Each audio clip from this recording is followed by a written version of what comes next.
In the southern mountains of an ancient land, where rice fields shone like emerald stairways and jasmine scented the wind, there was a village called Lianhua, the Lotus Village. It was quiet, forgotten by kings and wars, but never forgotten by the moon. Beside this village flowed a strange river. It wasn't just water, it was music. People said the river came from the moon goddess Tears, and on full moon nights it shimmered like silver silk. If you listened carefully, you could even hear whispers traveling through it, whispers of unfinished love. The elders warned the children. Never answer the river when it speaks. It carries the voices of love that ended too soon. But some hearts are too tender to obey fear. And so this story begins with a girl named Mei Lin.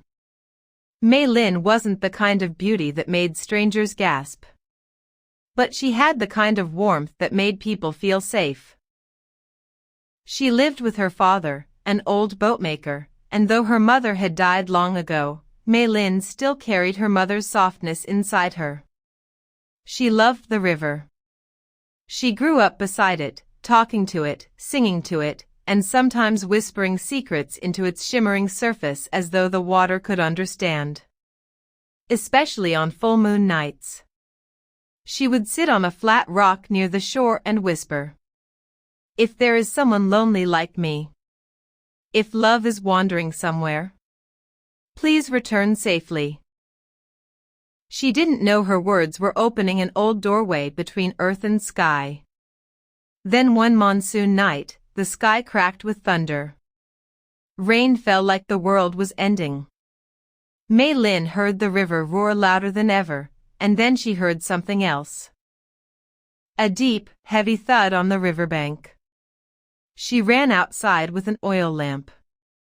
The river was raging, carrying branches and broken wood. Lightning flashed like divine anger. And there, half covered in mud near the shore, lay a young man, unconscious and pale, soaked as if the river itself had thrown him out.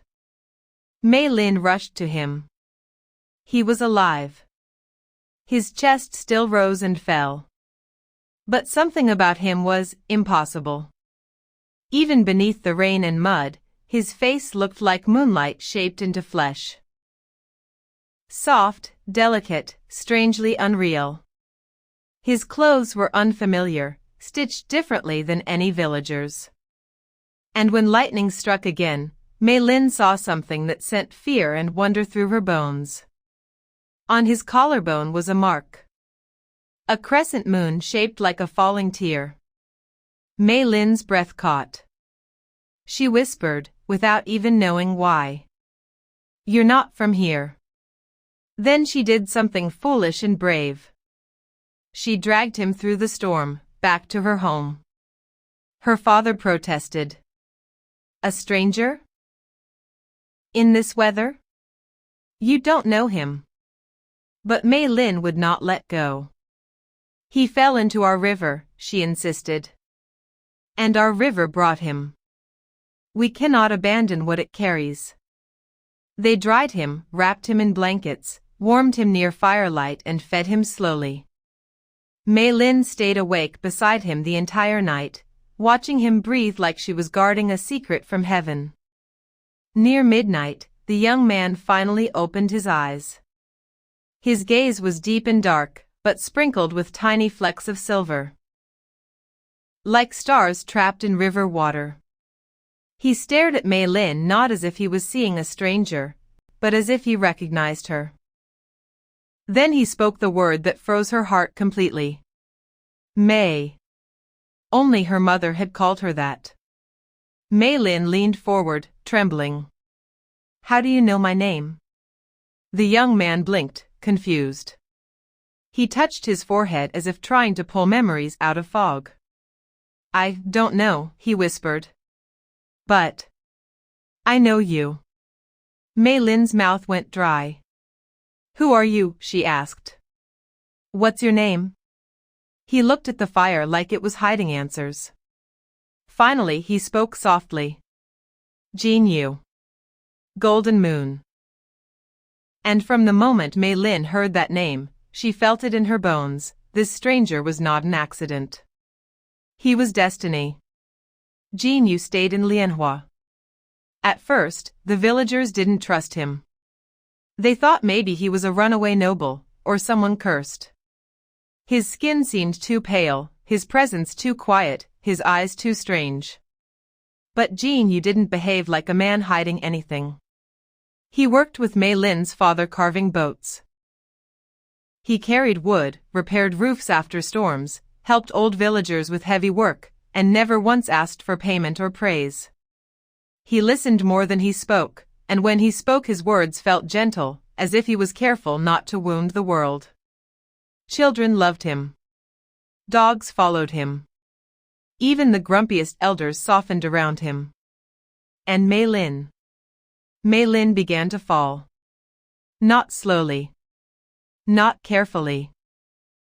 She fell as if her heart had been waiting for him all her life, and now it finally recognized its missing piece.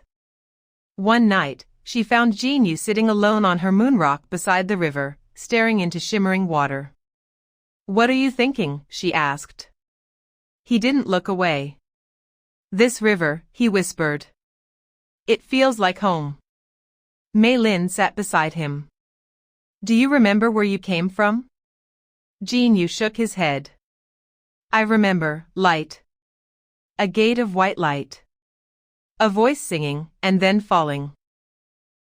Mei Lin joked softly, though her voice carried fear. "Maybe the moon dropped you." Jin Yu finally turned to her. His eyes were heavy with emotion. "I think," he said slowly, "I was meant to find you." Mei Lin's chest tightened. "You speak like a poet," she whispered. Jin Yu raised his hand and brushed her hair from her cheek gently, like moonlight touching skin. Then he said the sentence that broke Mei Lin forever, in the sweetest, most terrifying way. "If I had a past life. I think I loved you there too." Mei Lin's eyes filled with tears instantly. She didn't understand why she cried. It felt like her soul recognized a promise older than her body. Jin Yu watched her cry as if her tears were sacred. "I feel it too," he confessed. "Like I've been searching for something I forgot, and suddenly, it's you." That night, under the full moon, Jin Yu held Mei Lin's hand, and she understood something quietly. Some loves do not begin. They continue. Their happiness did not ask permission from heaven. So heaven came to interfere. One morning, an old traveler arrived in the village, a blind woman with white hair and a staff carved from bone. Her name was Grandmother Shin, a wandering seer.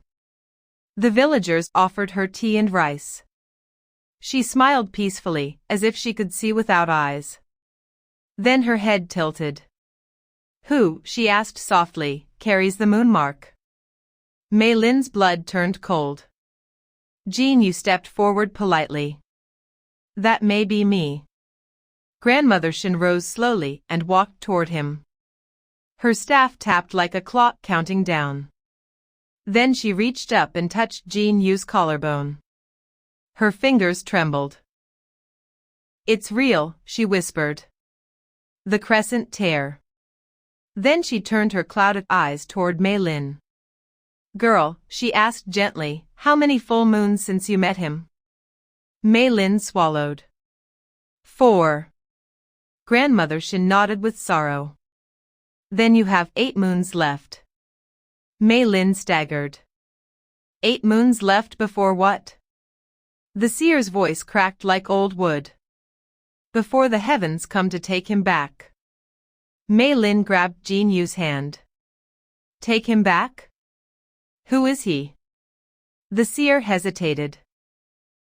Then she spoke the forbidden truth.